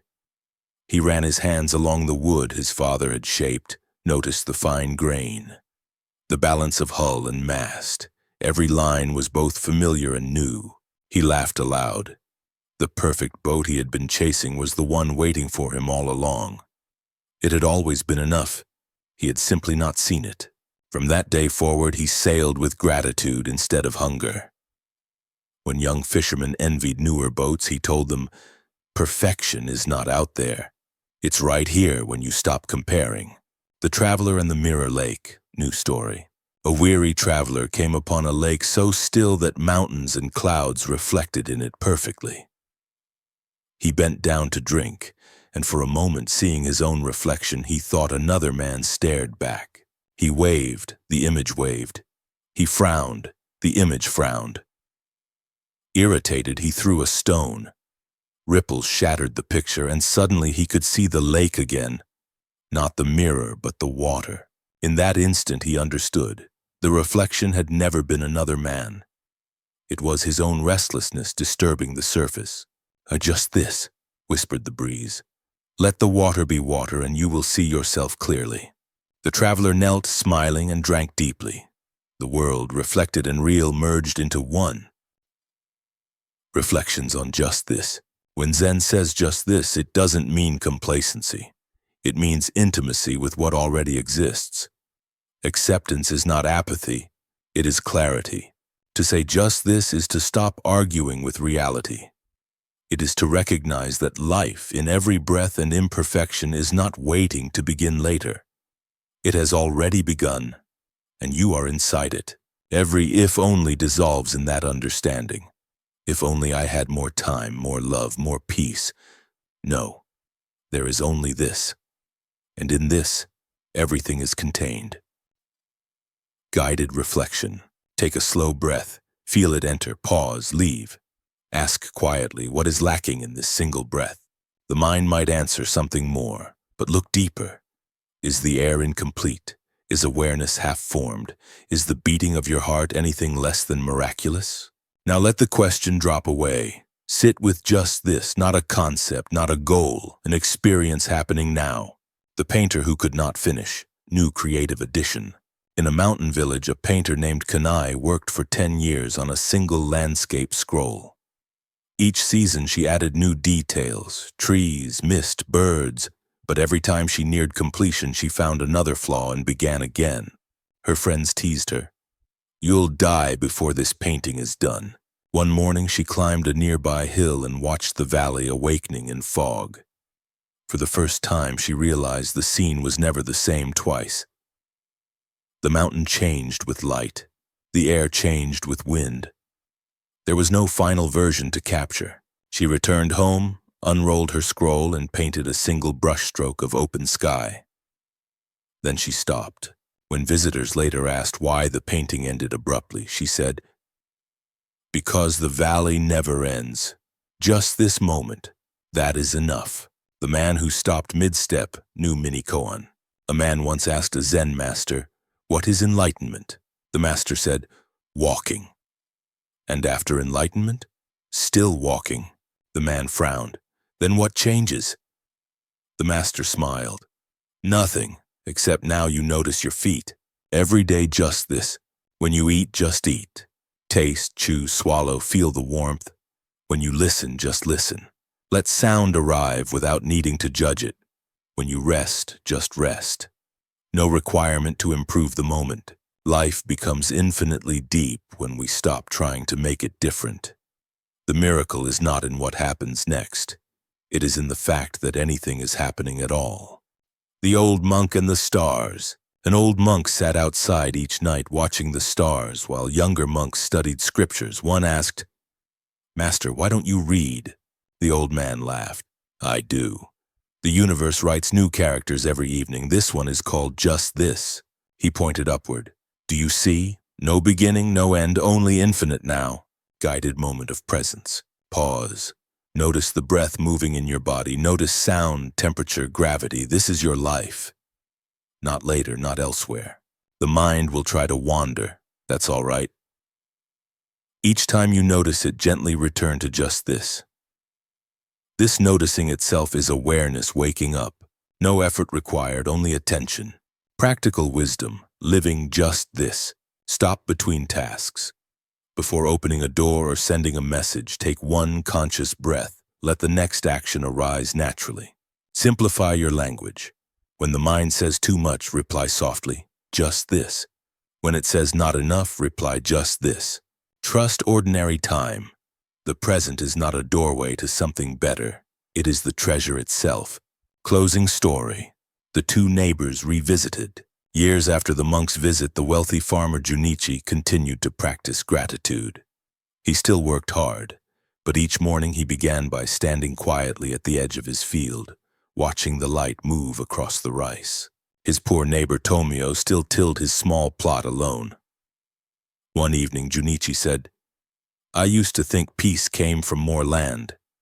Now I see it comes from seeing the land I have." Tomio nodded. "Exactly. When you see what is here, you stop wishing for elsewhere. Every grain of rice is a temple bell ringing just this." They laughed together, two men richer than kings. Closing meditation for part 6. Let your eyes soften or close. Breathe naturally. Feel the rise and fall that has carried you since the first moment of your life. There is nowhere else you must go. No lesson you must force yourself to learn. Awareness is already awake. Just this breath, just this heartbeat, just this moment, complete. The mind will always ask, "What's next?" Smile at it and whisper, "Nothing next, only now." When you truly rest here, the search ends and peace reveals itself as what has always been. Soft bell, the faint sound of rain dissolving into silence. Zen Stories for a Quiet Mind. Part 7. Evening ambience, low insects, a wooden flute echoing between hills. Integration, letting the teachings live through you. Everything we've explored so far, not knowing the gateless gate, beginner's mind, form and emptiness, ordinary mind, and just this, are not separate chapters of wisdom. They are facets of a single jewel, the art of living awake. Each teaching mirrors the others. To live them is not to memorize, it is to embody. The way is not an idea, it is how you walk, how you speak, how you meet each moment of your own life. The Potter's Apprentice.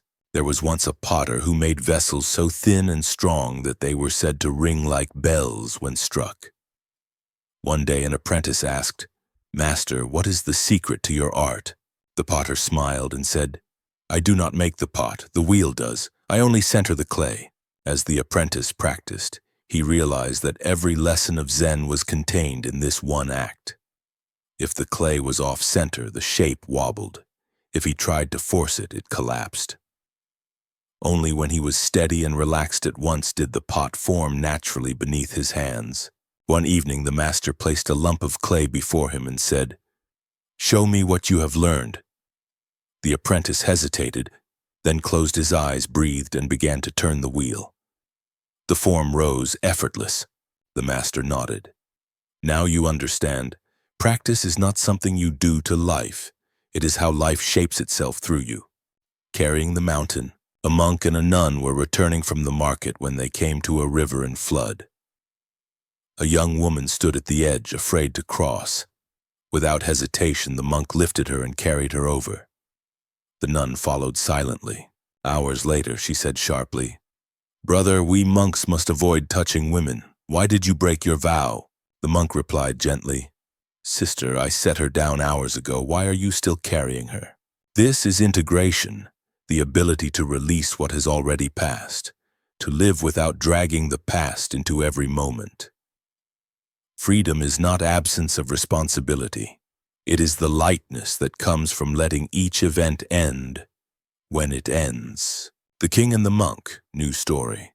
A king visited a hermit and asked, "How can I rule wisely when my duties never end?" The hermit handed him a bowl of water. "Carry this through your palace without spilling a drop," he said.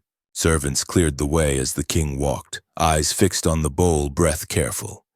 When he returned, not a drop was lost. The hermit asked, "While you walked, what did you think of?"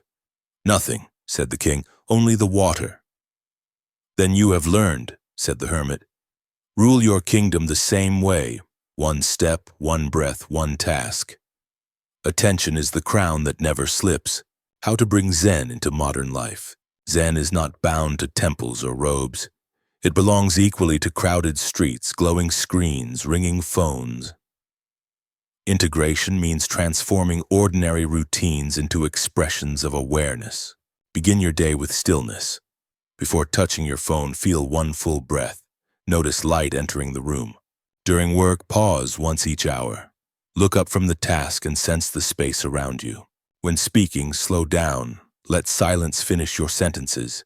Before sleep, release the day. Whisper, "I set it down." You do not need extra time to practice.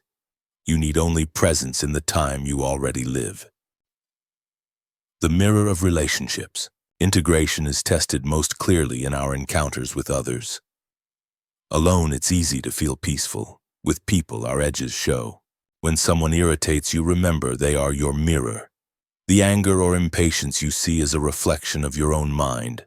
This recognition is not blame, it's freedom. In Zen monasteries, novices often live in close quarters precisely because friction polishes compassion. Each clash is an invitation to see yourself. Each apology is a bow to the shared impermanence of two hearts. The bridge builder. A carpenter named Rio once built a bridge across a wide river. When it was finished, villagers praised its strength. Years later, a flood destroyed it, and they mourned the loss. Rio simply smiled and began building another. "Are you not sad?" they asked. He said, "The river keeps moving, so must the bridge." Integration is like that. Every day conditions change. Peace is not the bridge itself. It is the willingness to rebuild it endlessly. Guided reflection. Weaving the teachings. Sit comfortably. Breathe slowly. Let the stories blend inside you. The farmer, the archer, the weaver, the monk. They are all aspects of you. Feel how not knowing softens the mind. Feel how the gateless gate opens into this very breath. Feel the freshness of beginner's mind, the spaciousness of form and emptiness, the stillness of ordinary mind, the freedom of just this. They are not steps on a ladder. They are petals of the same flower opening now. The garden within. Imagine tending an inner garden. Each practice is a seed, not knowing, the seed of humility. Beginner's mind, the seed of curiosity. Form and emptiness, the seed of balance. Ordinary mind, the seed of peace. Just this, the seed of gratitude. Water them with attention. Expose them to sunlight through kindness. Pull the weeds of judgment and hurry. Then let them grow in their own time. No gardener can force a flower to bloom. It opens when conditions are right. Your only task is care. The ferryman's wisdom knew parable. A ferryman rowed people across a wide river each day. A scholar once asked, "Do you know the teaching of emptiness?" The ferryman laughed. "I only know the current." "Then you've wasted your life," said the scholar. Halfway across, a storm rose. The ferryman rowed calmly. The scholar panicked. When they reached the other side, the ferryman said, "Sir, you know emptiness, but not the river. Without knowing the river, emptiness will drown you. Integration is this: to let wisdom breathe through muscles and motion, not remain trapped in words. The taste of silence. Sometimes integration means allowing silence to speak. We live in a world of noise, news, messages, endless opinions, yet silence is not absence, it is foundation. Try this. Once a day, turn off everything. No screens, no music, no conversation. Sit for 5 minutes and listen. At first, you may hear restlessness. Then slowly, behind the noise, you'll notice another sound, the hum of being. That hum connects every moment of your life. When you hear it, you are hearing the same silence that monks and mountains have listened to for centuries. Walking meditation. When you walk, notice the shifting weight of your feet. The ground receives you step by step. There is no need to reach the destination faster. Walking itself is arrival. As you walk, repeat softly in rhythm with your stride. Here, now, here, now. Each step is a homecoming. Each movement is a bow to the earth. Integrating compassion. Awareness without compassion becomes cold. Compassion without awareness burns out. When both unite, wisdom becomes love in action. When you see someone suffering, don't rush to fix them. Start by truly seeing them. Your presence is often the healing itself. Integration means carrying mindfulness into the grocery line, the hospital room, the argument. Peace expands not by separation but by participation. The cloud and the rain. A teacher once said, "The cloud does not choose to rain. It simply cannot hold its fullness any longer." When your heart fills with awareness, compassion falls naturally like rain. You do not decide to help, you overflow. That is integrated Zen. Wisdom so complete that it forgets it is wise. Guided closing for part 7. Take a breath. Feel the quiet weight of your own hands. Everything you have learned lives there, in how you hold, touch, type, create, rest. Integration is not another goal. It is the moment you realize you've been living the teaching all along. The breath comes, the breath goes. You move, speak, laugh, stumble, rest. Every act is the way expressing itself through you. Let the stories settle like dust after sunlight, each particle glowing for a brief, perfect moment. Zen stories for a quiet mind. Part 8. Soft ocean sound in the distance, slow rhythmic breathing layered beneath a bamboo flute. The final passage, returning home to the source. All journeys, inner or outer, end where they began. Every teaching circles back to the simplest truth. You were never separate from peace, only distracted from it. The path of Zen is not about reaching enlightenment. It is about remembering what you already are. When you see that, the search relaxes. Practice becomes play, effort becomes ease, and even the smallest motion of life, a blink, a sigh, a footstep, reveals infinity. The river that became the sea. An old monk told his students, "A river is restless until it meets the sea. When it reaches the ocean, it realizes it has been water all along." In the same way, the seeker spends years chasing awakening. Believing enlightenment is a destination. Then one day, perhaps during a simple breath, the separation dissolves. Awareness recognizes itself. The student asked, "Master, does the river disappear in the sea?" The monk smiled. "No, it expands. This is returning home. Not erasing the self, but realizing the self was never apart from the whole." The candle and the flame. A young novice once asked a teacher, "How can I keep my spiritual light from going out?" The teacher lit a small candle, then cupped it in both hands. "Try to protect it from the wind," she said. The student shielded it carefully, but each movement stirred the flame until finally it died. The teacher relit it, then blew gently. The flame bent but did not fade. "Do you see?" she asked. "When you guard it too tightly, the air cannot feed it. When you allow the breeze, it dances and lives. Our peace is like that. When we cling to stillness, we smother it. When we allow life to touch us, its winds, its noise, its unpredictability, the flame grows strong." The monk who lost his reflection. In a remote monastery, there was a pond so clear that the moon seemed to rest upon its surface each night. One monk, fascinated by the reflection, spent hours staring at it during meditation. He came to believe enlightenment was hidden there, in the perfect mirror of still water. One winter, ice formed across the pond. The moon vanished beneath frost. The monk panicked. Had enlightenment disappeared? The abbot found him breaking the ice with a stick. "Why are you doing this?" "I can no longer see the moon," cried the monk. The abbot laughed. "Foolish one. The moon has not gone anywhere. Only the surface changed. Look up." The monk lifted his eyes, and there it was, bright, round, untouched in the sky. We are often like that monk, searching the surface of our minds for the light that has always been shining above us. The empty house. A traveler came upon an abandoned house at dusk and decided to rest there for the night. It had no doors, no furniture, only a roof and 4 walls. Yet as the wind moved through its empty rooms, he felt strangely at peace. He realized that what made the house comforting was not what was inside, but what was absent. He whispered, "Emptiness shelters me." That night he dreamed of every place he had lived, each full of memories, each finally fading. In the morning he left quietly, carrying nothing but a deeper stillness. To return home to the source is to understand that the truest dwelling has no walls, no address, no locks. It is awareness itself, spacious and kind. The teacher's final lesson. When a beloved Zen teacher grew old, his students begged him to write one last sermon. He took up a brush and wrote a single word, "Listen." They waited for more, but he laid the brush down. Master," one student asked, "listen to what?" He smiled. "To anything. When you truly listen, you are hearing the universe speaking in its own voice." He closed his eyes, still smiling. That was his final teaching. Guided meditation. The return. Sit comfortably. Let your breath flow as it wishes. Imagine all the stories you have heard tonight as leaves floating downstream. Watch them pass. No need to hold any of them. The water carries them to the sea, and you are the water. Nothing is lost.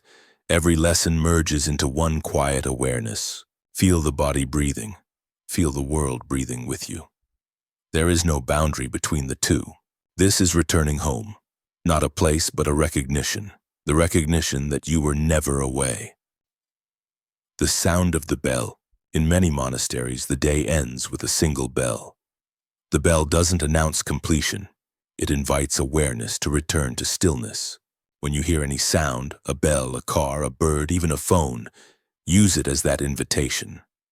Pause, breathe once, and silently say, I am here.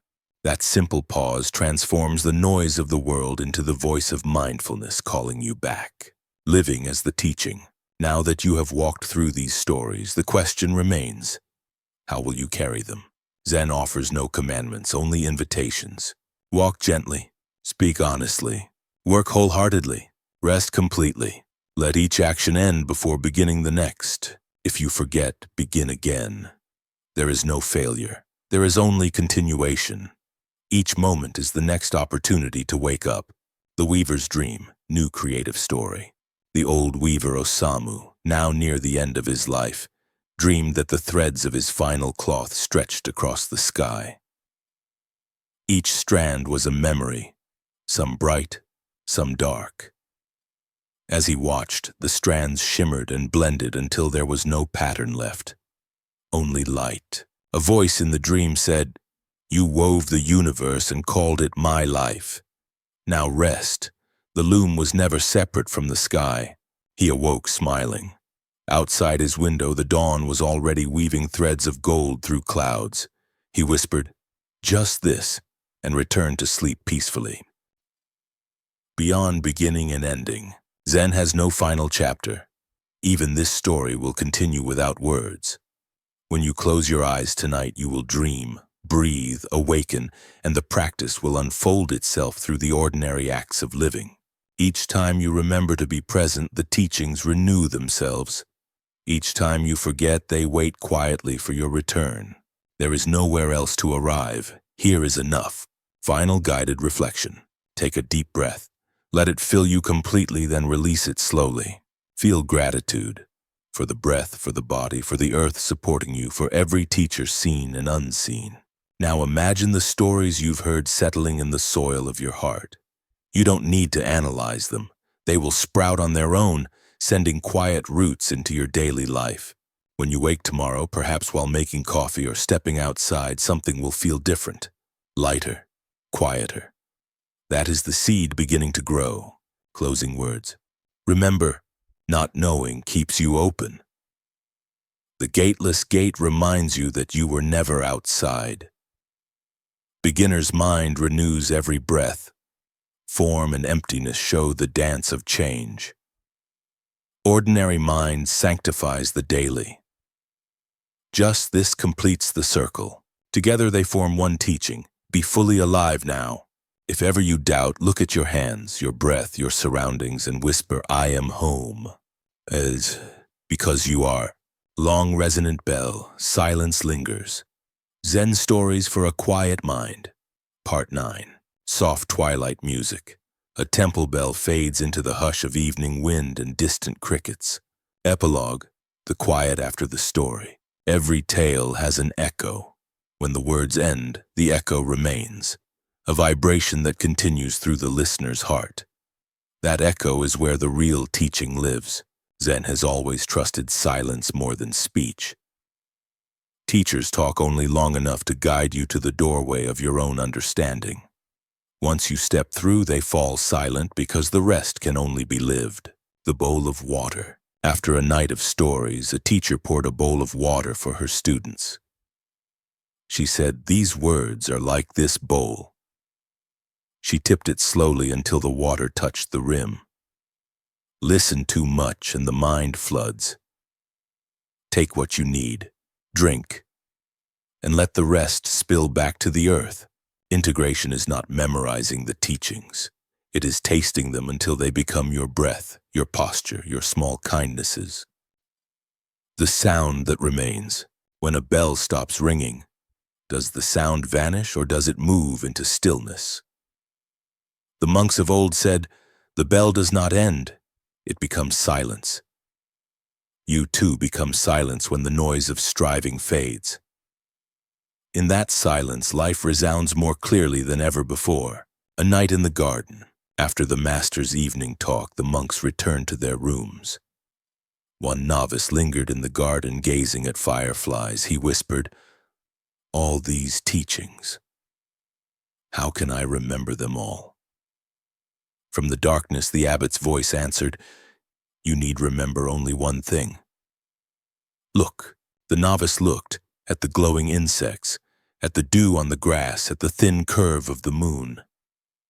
And suddenly he understood that the garden itself was continuing the sermon without words, living the echo. When the stories end, life keeps speaking. The kettle whistles, rain drips, someone laughs in another room. These are the new koans, each inviting you to meet them directly. So do not close the book of practice. Let it keep unfolding through the day. In the pause before a reply, in the kindness that interrupts irritation, in the gratitude that appears for no reason. The pilgrim's return. A pilgrim once asked a master, "After all these years of study, what should I do now?" The master said, "Go home and be ordinary." The pilgrim frowned. "That can't be all." "It is all," the master said. The extraordinary hides inside the ordinary. When you walk, walk completely. When you sleep, sleep deeply. When you love, disappear into loving. Then every act becomes prayer. The Library of the Wind, new story. A scholar who had collected thousands of scrolls came to the mountains seeking rest. He told a hermit, "I have read every scripture. Now I wish to forget them, but they cling to me." The hermit smiled and led him outside. A strong wind blew through the trees. "Listen," he said. "What is the wind reading?" The scholar laughed. "Nothing." "Exactly," said the hermit. "The wind knows everything because it clings to nothing." The scholar returned home, and that night he opened all his windows. His library filled with wind. By morning, every scroll was scattered across the floor, and for the first time his mind was still. Guided reflection. Becoming the silence. Sit quietly. Feel the breath move in, move out. Notice how even the act of listening is effortless. The words arise, echo, fade. Yet something aware of them remains. That awareness is the real teacher. Let each inhale be a return, each exhale a release. If thoughts come, let them pass like migrating birds. You need not follow. Stay with the open sky of attention. The circle of teachings. Look back at the journey you have traveled, not knowing. The humility that opens the gate, the gateless gate, the discovery that there was no barrier. Beginner's mind, seeing freshly. Form and emptiness, understanding the dance of change. Ordinary mind, the sacred within daily life. Just this, the simplicity of now. Integration, letting wisdom walk in your shoes. Return to source, remembering you never left. They form a circle, not a ladder. Wherever you enter, the whole teaching is present. The gardener's seed. An aging gardener once said to his apprentice, "I no longer plant trees for myself. I plant so that shade will exist for strangers." Each act of awareness you live plants such a seed. Someone will feel calmer in your presence and never know why. Someone will hear your patience and find their own. In this way, the teaching travels quietly from heart to heart. The bridge of breath. Take a moment to feel the breath again. It connects every part of your story. Inhalation, receiving, exhalation, giving. This bridge has carried you from the first cry of life and will carry you until the last sigh. Every practice, every insight returns to this simple motion. If you can breathe with awareness, you are already on the way. The last question. A student asked, "Master, after enlightenment, what then?" The master replied, "Breakfast." The student laughed. "Is that all?" "That is everything," said the master. "The final lesson is not hidden in philosophy. It is in pouring tea, tying your shoes, feeding the cat, washing a bowl. The universe expresses itself through these small gestures. To perform them with presence is to live enlightenment in motion." Closing blessing. May your mind be clear as a mountain lake. May your heart be steady as the moon in still water. May your hands do simple things with great care. May your path be ordinary, for the ordinary is the face of the miraculous. Whenever you forget, pause, breathe, and whisper just this. That whisper will guide you home again. Zen Stories for a Quiet Mind. Part 10. Soundscape. Early morning birds and the slow hum of a singing bowl fading into warmth. Appendix. Practicing Zen in everyday life. The stories you've heard were never meant to end at the last word. They are invitations to practice, to turn listening into living. Below are ways to let the teachings breathe inside daily life. 1. The pause practice. Before every new task, pause for one breath. Not long, just one mindful inhale and exhale. Let the mind catch up to the body. That single breath resets the nervous system and turns activity into awareness. Repeat this between phone calls, while stepping through a doorway, or whenever you feel hurried. It is the smallest door to the gateless gate. 2. Mindful movement. Whether walking, stretching, or washing dishes, slow down until you can feel each motion. Notice how balance, gravity, and rhythm cooperate without your control. Movement becomes meditation when awareness moves with it. Let ordinary mind guide each step, simple, complete, sufficient. 3 sounds. Practice several times a day. Stop and name 3 sounds around you. The wind, an engine, a voice, a heartbeat. Each sound exists only in this instant. Listening this way trains the ear to hear reality as it unfolds, not as thought imagines it. Seeing freshly. Look at something familiar, a cup, a face, a leaf, as though you've never seen it before. Let beginner's mind dissolve the labels. Ask them what is here beyond my description. Often beauty appears where habit had made you blind. 5 touchstone words. Keep short phrases as gentle reminders. Just this. Be where you are. Nothing to add. Repeat one silently whenever distraction arises. These words aren't magic, they simply call you back. 6. Gratitude at dusk. Each evening, recall 3 moments that were enough. Not spectacular events, just small satisfactions, sunlight on a wall, laughter, the smell of food. Write them down or whisper them aloud. Gratitude roots awareness in abundance rather than lack.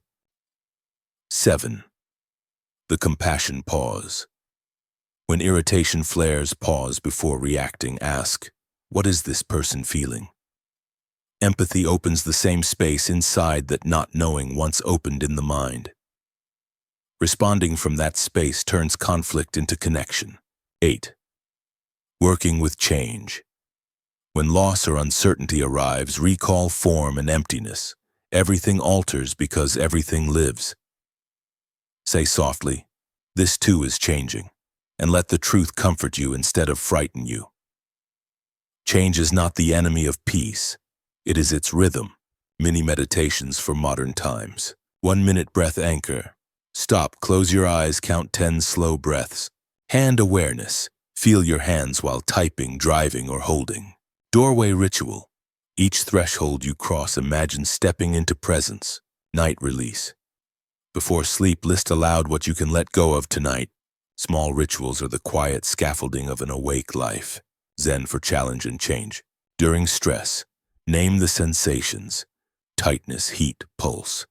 Naming separates fact from story. During success, pause to breathe before the next goal. Let joy be complete without comparison. During sorrow, imagine your breath joining the breath of all beings who have suffered. Connection eases isolation. During decision, ask, What choice leads to less grasping? Often the quieter path is the wiser one. Questions to live with. What am I not seeing because I think I already know? Where do I still believe there is a gate to pass through? What would this moment feel like if it were enough? How can my actions plant shade for others? Can I let go of yesterday completely just for today? These are living koans. Answers change as you change. A new story. The two lanterns. Two monks once traveled through a storm at night. One carried a bright lantern, the other none. When the wind blew the flame out, the first monk cursed the darkness. The second said, "Now we share the same light." They walked on together, their eyes adjusting until the stars guided their steps. The lesson: when clarity fades, trust the larger brightness that was never yours alone. The art of returning Zen practice is not about never wandering.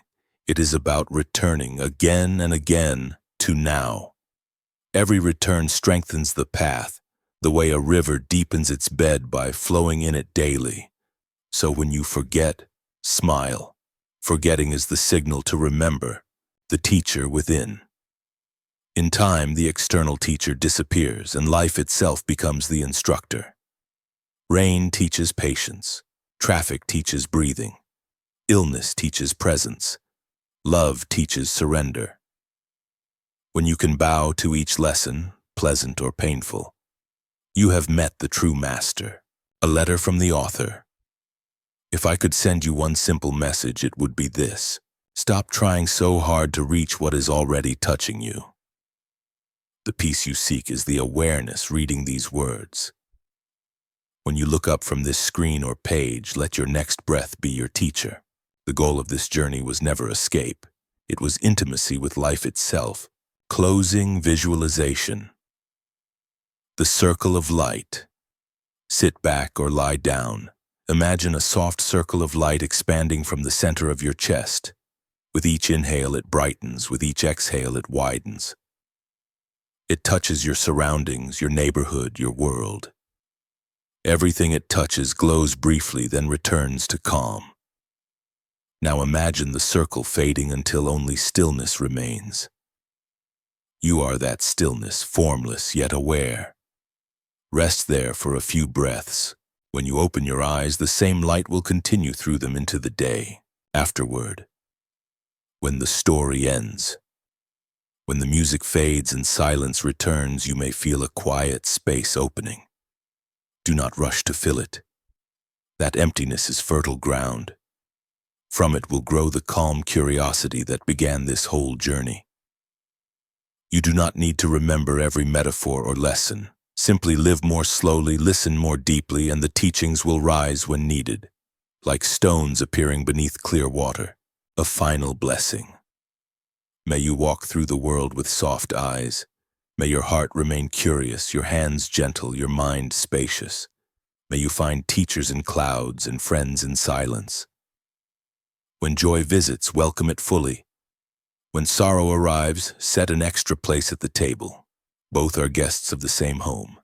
And whenever you forget who you are, pause, breathe, and remember just this. Long exhale. One final bell rings. The sound drifts, fading into dawn. End of part 10, and completion of Zen Stories for a Quiet Mind. End of Zen Stories for a Quiet Mind. Zen Stories for a Quiet Mind. Part 11, soundscape, distant thunder rolling away, a single raindrop falling onto a pond, then silence. Stories of deep silence. Before the first word was ever spoken, there was silence. Before the first thought appeared, awareness was already shining. Zen calls this the original soundless song, the music that underlies every other note. To touch this silence is not to stop hearing. It is to listen so completely that nothing is left out. Every bird call, every heartbeat, every breath becomes part of the same quiet symphony, the sound of one hand. A novice once asked, "Master, what is the sound of one hand clapping?" The teacher raised his palm and said, "Listen." At first, the novice heard only stillness. Days passed. His mind chased meanings. He imagined metaphors, invented answers, grew frustrated. Finally, he went to the master in despair. "I have listened until my ears ache," he said. "There is no sound." The master smiled. "Good, now listen with the rest of you." The novice sat outside that night. He heard wind sliding through bamboo, insects ticking, the pulse in his wrist, and beneath it all, something else, a vibration that was not sound but presence. He bowed toward the empty air. That was the answer, the echo in the cave. A traveler took refuge in a mountain cave during a storm. He shouted to hear the echo bounce from the walls. At first, the echo returned clearly. "Hello, hello." Then lightning cracked outside, and for a moment even the echo stopped. In that instant of complete silence, the traveler felt the cave listening back. He realized the echo had never been separate. Both voice and silence were one movement returning to itself.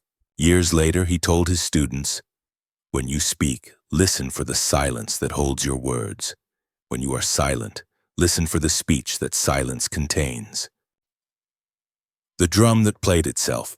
In a monastery near the sea, a monk named Shin was chosen to play the great drum at dawn.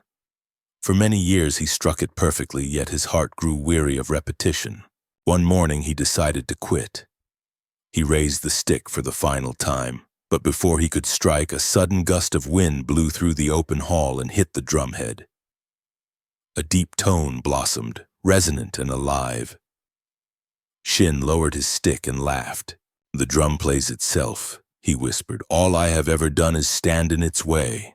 From then on, he struck once and let the sound finish the prayer. Listening beyond hearing. There are three kinds of listening. Outer listening, to words and sounds. Inner listening, to thoughts and emotions. Deep listening, to the still awareness behind both. Outer listening connects us to the world. Inner listening connects us to ourselves. Deep listening connects us to everything. Practice moving through all three layers until hearing becomes being. The master who spoke in pauses. Visitors often complain that Master Rio paused too long between sentences during his talks. One impatient student asked, "Why do you leave such long silences? People lose interest." Rio said, "If they lose interest, it is not silence they fear. It is themselves. Between words, they meet the space they've avoided all their lives." From then on, he spoke even slower. Some left, but those who stayed discovered that the pauses spoke louder than the language. The sparrow and the wind. A monk sweeping the path watched a sparrow land nearby. A sudden gust blew dust into the air, and the bird lifted effortlessly, riding the wind without flapping its wings. The monk realized the secret of practice. It is not about forcing flight. It is about catching the current already moving through everything. Silence is that current, the invisible wind that carries all action when effort relaxes. Guided reflection, entering the quiet. Close your eyes, listen outward. Distant sounds, near sounds, the soft texture of air against skin. Now listen inward. Heartbeat, breath, faint hum of thought. Now listen deeper still, to the silence that contains all of it. This silence is not empty. It is aware. It does not come and go. Rest there for a few breaths. Notice how the body unwinds when it no longer resists sound or silence. That relaxation is the gateway to the source. The poet of clouds, new story. A wandering poet named Mina wrote verses for the emperor but felt imprisoned by words. One day she climbed a hill above the city and watched clouds drifting in absolute quiet. Their movement wrote poems without ink or effort. She tore her scrolls into strips and released them into the wind. As they fluttered away, she laughed. "My best poem has no syllables." Years later, travelers still spoke of her. The poet who vanished into her own silence and became part of the sky. Silence as companion. People often think silence is loneliness, but in truth it is intimacy itself. When you sit quietly long enough, you discover you are not alone. You are surrounded by everything. The hum of distant traffic becomes your heartbeat. The wind through trees becomes your breath. You begin to recognize that silence is listening with you. A friend older than time. The flute without holes. An old musician once brought his students a strange instrument. A flute carved from solid wood, no holes, no mouthpiece. They laughed. "Master, it cannot make a sound," he said. "Then listen carefully." They listened. At first nothing. Then they began to hear faint whispers. The wind through leaves, their own breathing, the beating of blood in their ears. "This," said the master, "is the purest music. When you stop demanding melody, the world plays itself." Practice of empty speech. Try this exercise. Once each day, speak only to bless. Let each word arise from silence and return to it. If no blessing comes, remain quiet. Soon you will find that most things do not need to be said, and those that do will carry peace in their tone. That is the language of Zen, words shaped by silence, not by noise. The moon inside the bell. At midnight, a monk cleaning the bell tower looked into the bell's curved surface and saw the full moon resting inside. He wanted to touch it, but when he reached in, the reflection broke into ripples of light. He realized enlightenment was like that, perfect when untouched, distorted when grasped. He bowed to the moon and whispered, "Thank you for being everywhere I look." Guided meditation, the heart of silence. Sit with your spine tall, hands resting like open petals. Let the breath settle until it feels self-moving. Now imagine each inhale drawing in the world's sounds, each exhale releasing them back as calm. You are not a person fighting noise. You are the space that allows all sounds to come and go. In this awareness, there is no boundary, no beginning or end. Only the endless now, vibrant and still. The dove and the thunder. A storm passed over a small temple, and the monks cowered at the thunder. Afterward, they found a dove nesting calmly under the eaves. One monk asked the abbot, "How can such a fragile creature rest in that roar?" The abbot said, "Because she doesn't divide the sky. She lets thunder and peace be the same sky. Silence is not the absence of thunder. It is the heart that welcomes thunder as another note." How to listen to your own life. When waking, hear the day before seeing it. Let the first sound be your teacher. When speaking, feel the silence inside each word. When ending the day, listen for what remains when everything stops. In every phase, silence is not background, it is essence, a dialogue in the dark. A blind monk and a sighted visitor shared tea one night. The visitor asked, "Do you miss seeing?" The monk said, "I see more clearly now." "How so?" "When you remove color, light, and shadow, what remains is pure listening." "I live inside the sound of the world." The visitor wept, realizing he had never truly heard anything. The last silence. When the first Zen master of the monastery died, his students prepared a grand funeral with chants and drums. But when they reached the final moment, the eldest disciple raised his hand for quiet. They all fell silent together. The silence stretched long until birds began singing in the rafters. That became the master's true memorial. Not noise, but the living stillness in which even birds could speak freely. Closing meditation for part 11. Let the breath deepen. With every exhale, imagine releasing another layer of thought. With every inhale, feel yourself expand into space. At the center of this breathing is a still point. The same still point that holds the stars, the same still point that hears this voice. You have always been that. You will always be that. Silence has been waiting for you to notice. One bell, wind fades, night becomes complete quiet. Zen Stories for a Quiet Mind. Part 12. The morning soundscape. Mountain stream, distant flute, soft bells rising with sunlight. Seasons of practice. Practice, like the earth itself, moves in seasons. Each season teaches a different aspect of the way. To live awake is to see how awareness changes form but never disappears. Spring, the season of beginning. When buds push through frost, the world demonstrates beginner's mind. Nothing is afraid to start again. The tree does not say, "I flowered last year, why bother?" It simply responds to light. A novice once asked, "How should I renew my practice each day?" The teacher handed him a seed. "Plant this every morning," she said. "But it will die in the cold," he objected.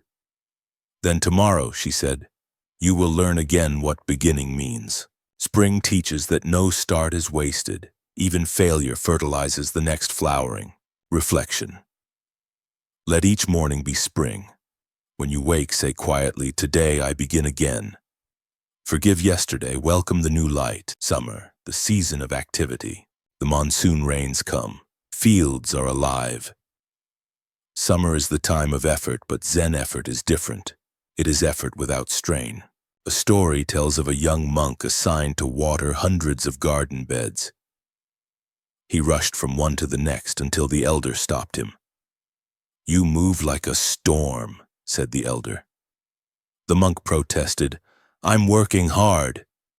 "Yes," said the elder, "but the garden is watering you, let it." The monk slowed down and felt raindrops cooling his skin, saw the steam rising from soil. He realized that work and world were one process. Reflection. During busy seasons, move fully but softly. Let every task be a dance with its own rhythm. Busyness is not the enemy of peace. Unconscious busyness is. Autumn, the season of letting go. Leaves turn gold and fall without regret. The forest knows that loss is part of continuance. A monk once swept fallen leaves each day from the temple yard. One morning the abbot said, "Stop sweeping for a week." By the 7th day the yard was covered in color. The abbot gestured around them. This is impermanence celebrating itself. Autumn teaches the art of surrender, the beauty of completion, the grace of enough. Reflection. At day's end, list what you can release: a worry, a habit, a grievance. Write it on paper and burn or bury it. Letting go is how we make room for returning. Winter, the season of silence. Snow covers the fields, sound becomes soft. This is the season of deep listening. A student asked, "How can I maintain practice when everything feels frozen?"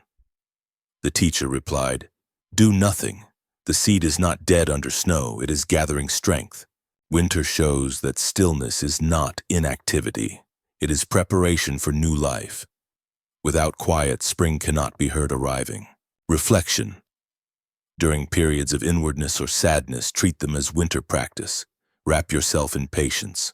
Trust the unseen growth beneath the surface, the seasons within. The external year mirrors the inner cycle: excitement, productivity, release, rest.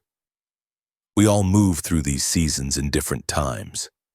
A true practitioner learns to honor each phase without judgment. Story: The Lantern Keeper. On a remote cliff stood a lighthouse tended by an old woman named Ina. Sailors depended on her light to find the harbor. One winter night, the oil ran low. She panicked until she realized the fog was so thick that light could barely travel anyway. She sat down and listened to the sea. Its roar softened her fear. She tended the flame quietly, no longer for control but for care. When morning came, the fog lifted and the light still burned. Ina wrote in her logbook, "When I stop trying to save the world saves itself through me." That is winter wisdom, the light kept without anxiety. Cycles of breath. Every breath follows the same seasons: inhalation, spring, arrival; pause, summer, fullness; exhalation, autumn, release; pause, winter, rest. To feel this cycle is to feel the world's heartbeat. Breathing consciously is the entire path in miniature. Practice. Notice the moment between breaths, the tiny winter of each cycle. Peace lives in that pause. The monk and the calendar. A monk once boasted that he had kept a perfect schedule for 10 years, never missing a chant or a meal. The abbot smiled. "Excellent. Now burn your calendar." The monk was shocked. The abbot explained, "Oh, you have mastered time, now learn timelessness." Practice has its structure, but freedom begins when you can let structure go. Ritual builds discipline. Silence dissolves it into flow. A year of awakening. Imagine living a year as practice. Spring, cultivate curiosity.